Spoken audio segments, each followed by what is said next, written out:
Mo is expected to miss about 8 weeks with a fractured collarbone and won't need surgery. He'll likely be placed on the injured reserve designated to return, according to our Ed Werder.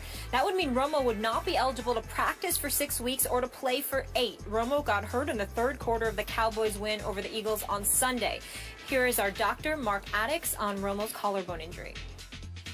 I look at this choice in two ways. As a player, I want to be back on the field as fast as I can, and I don't want to be re-injured.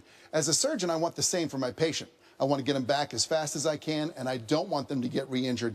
This is the clavicle that he hurt in 2010. My concern for him is, one, that he's at a bigger risk for re-injury, and in my experience, and looking at the literature, when you return from a clavicle fracture without having surgery, you're looking at 2 to 4 weeks longer to return. So if he was going to come back in 6 to 8 with the surgery, you're looking at 10 to 12 without surgery. Romo tweeted the following on Monday. Thank you for all your prayers and support. No surgery needed. We're just getting started. Cowboys Nation. See you soon. Skip. No surgery needed. Do you have a problem with your team's decision? I'm concerned about it, Stephen A.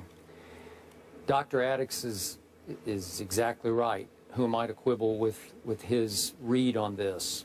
He's a longtime pro football player. He's done this surgery many times on many athletes, and that's what the literature, as he said, will tell you.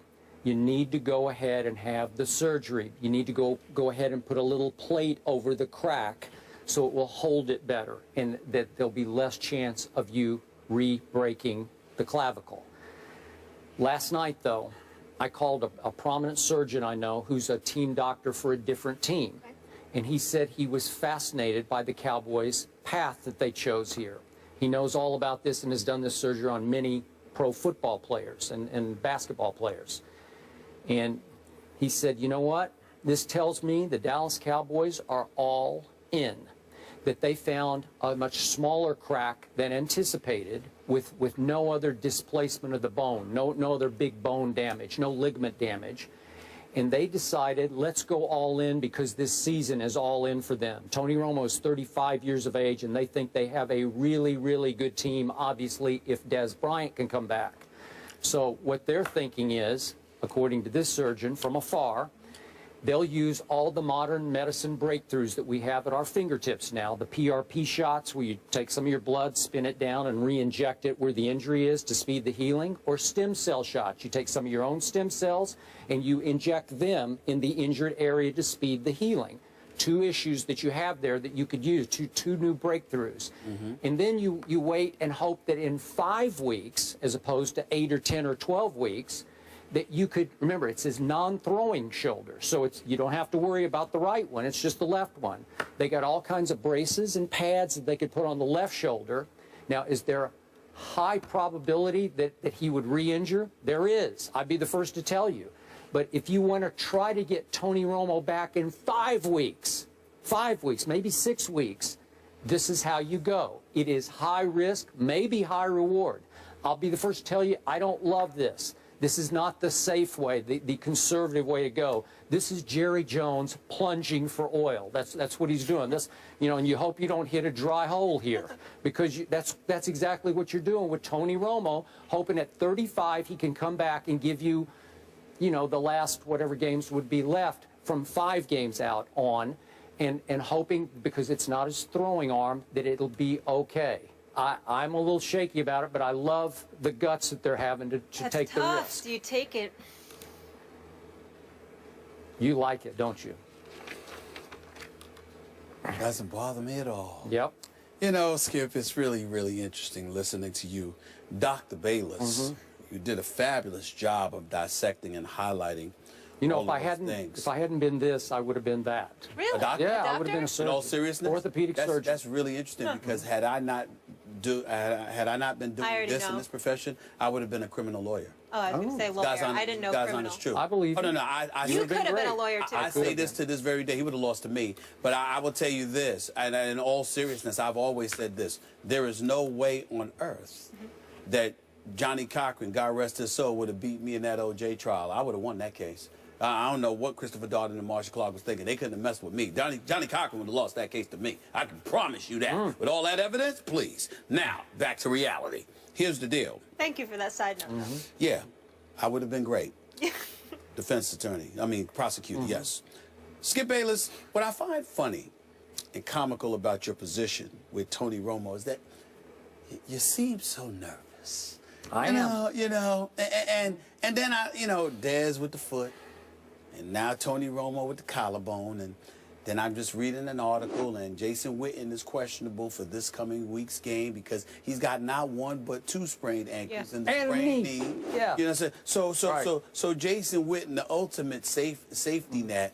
He's a bit hobbled, to say the least. So I'll bet he'll be out there. So he might be out there, but he's not going to be anywhere close to 100%. And then, of course, there's Des Bryant and Tony Romo. So life is just a little bit tough with the Dallas Cowboys right now. I'm very sorry about that. But I will say this.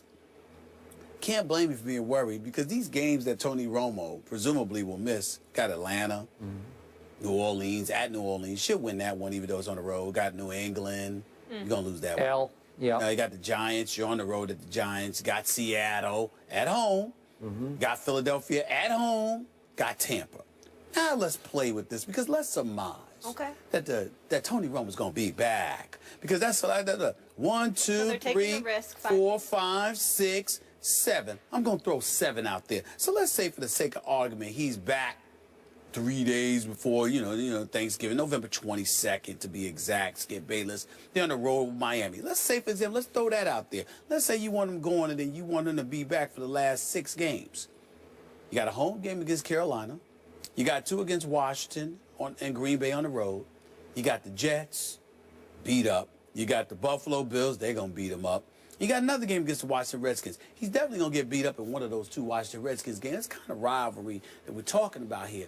So, I mean, it's like you're very worried.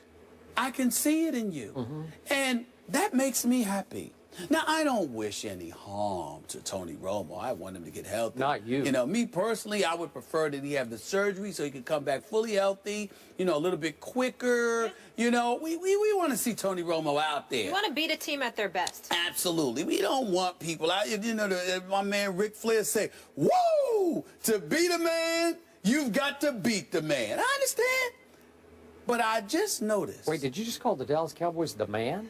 No. To beat a man, you got to... Oh. Don't laugh. That's not accurate. He's making it up. No, you were saying... I'm talking about Tony Romo. In other words, if I'm going to beat the Dallas Cowboys, I want Tony Romo out there instead of Brandon Weeden. I don't want Brandon Weeden. Tony Romo is the man compared to Brandon Weeden. I thought we were getting on the Weeden yesterday. That's what I'm saying. The Weeden. So you got to stay on the Weeden. Listen, this isn't the Browns. He's got a real supporting cast now. All I'm trying to say, Skip, is this. I see the confidence dissipating. You have gotten so desperate that you are actually leaning on your medical expertise to make your point, even though you have no medical education, and that's fine. That's fine. I don't blame you. I don't blame you because all it does is provide me fodder over the next several weeks to have an absolute ball with you, listening to you regurgitate the same, chirping about the same nonsense about the Dallas Cowboys. Well, it is nonsense. Defending division champions should have won at Green Bay. Here's why it's nonsense. Here's why it's nonsense. Yeah. At the end of the day, you're going to miss at least 6 weeks. And when you come back, you're going to have those teams that I highlighted waiting for you. I mean this with all my heart. Good luck. Good luck. Well, just remember, I wish you nothing but the best. I went from Sunday evening thinking that he might be gone for the whole year to, wait a minute, there's a scenario out there whereby if all goes well, please God. I want to be clear. He's back in 5 or 6 games. I want to be clear. I don't want Tony Romo gone for the year. I definitely want him back. I don't want to see Dallas being led by Brandon Weeden. I don't want to see that. I want to see Tony Romo out there. That's what I want to see. I want when the Dallas Cowboys fall, I don't want y'all to have any excuses. Yeah. I want Des Bryant back. I want Tony Romo back. I want Greg Hardy back. Randy Gregory. Greg Hardy wasn't there fit and healthy. I mean, it is what he. I want Rolando McClain back. Get DeMarco back. But I want Rolando McClain there. I want Randy Gregory there. I wish Orlando. You sound like you're making a case for a Super Bowl team. I want all of them there because when you lose, I don't want any excuses. I don't want any excuses. So I am rooting for Tony Romo to get back as soon as he possibly can. I'm not sure no surgery is the way to go. I'm inclined to believe you might be better off going up in there and surgery. You know what? You're probably right. But Jerry Jones is going for broke here, or maybe broke in, as in. Well, I mean, if the surgery was going to have him back around the same time, if not earlier, Jerry Jones is probably looking at the division and saying 10 weeks or so.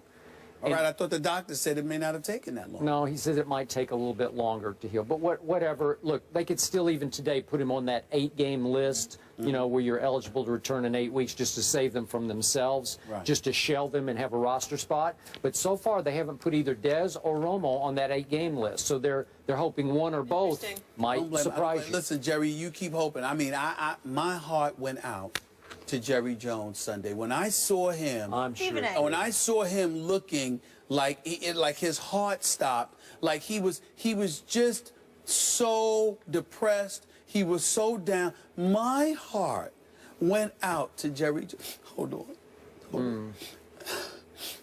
It really did. It really did. You're unreal. What's that soap opera you like? I was General Hospital. Yeah. I was so. Wait, you just quit crying to say General Hospital. I was so heartbroken over Jerry Jones and his depressed state. I want Jerry Jones to be I want him there in attendance. I want Stephen Jones there in attendance. I want Tony Romo healthy. I want Des Bryant healthy. I don't want any excuses. I don't want any excuses. So I want them to get better, and more importantly than that, more importantly than wanting the Dallas Cowboys to have all their horses when they lose, I want Jerry Jones to be okay up until that point. Yeah. I don't want him. I don't want to see what I saw Sunday. If he needs it up there in the box. I would do that for Jerry Jones. I want him Stephen A., on a serious note, do you have friends on the Giants, fellow Giants fan? Only Victor Cruz. Call these people. How come they're not capitalizing on this? Because they're not very good right now. Yeah. They're not very good with their offensive line. They're not very good. And the Eagles, which we're going to get into want next. only you sitting in that same seat wearing cowboy garb for one whole week before my Cowboys play in this coming Super Bowl, because it's going to happen. And you see it coming in the back of your mind, and you're starting to dread it, and you're trying to play it off, but you know deep down it's coming. I will say this to you. Can I say this last point? Can I say this last point? I mean this with all my heart. I mean, in all seriousness, I'm not joking. I mean this with all my heart. I want the Cowboys to lose because I'm a New Yorker who's a Cowboy hater. I'll openly confess it because I can't stand Dallas Cowboy fans more so than the team. I can't stand the fans because I love me some Des Bryant. But I will acknowledge this to you. You keep thinking them going to the Super Bowl would be a bad thing. It would be a bad thing for me because I agree that I would wear the Cowboys stuff because I don't believe for 1 second they're going to the Super Bowl. But I don't think anything would make me feel better than the Dallas Cowboys to get to the Super Bowl, especially if it's against the Pittsburgh Steelers, and then to be on the verge of victory and something catastrophic happens to blow a Super Bowl championship. That would be heaven. I mean, to see you on the precipice of the Dallas Cowboys capturing a championship only to be rendered miserable for the whole offseason because they were so close, but then they lost it. I don't know if any level of ecstasy could usurp that feeling. Well, there are things. But you know what I'm saying. I'm just saying to you that most things would not usurp that. That would be beautiful to watch the Cowboys so close you know what and then really plummet beautiful? and then plummet. I know we got to go, but last quick point. Do you remember the last time Dallas and Pittsburgh played in a Super Bowl? Were you too young to remember? No. Neil O'Donnell interception to Larry Johnson. Don't get me started. Larry Brown. Don't get me started. MVP of the game. Don't get me started. An accident waiting to happen. The Pittsburgh Steelers. And that's why Neil O'Donnell isn't allowed back in Pittsburgh. Yeah, that's right. They got barricades keeping him out of the Steel City. Yeah. It's a travesty. Yeah. I know whose jersey I'm going to wear. Byron Jones. Husky. Oh, that would be a good It'll one. work well.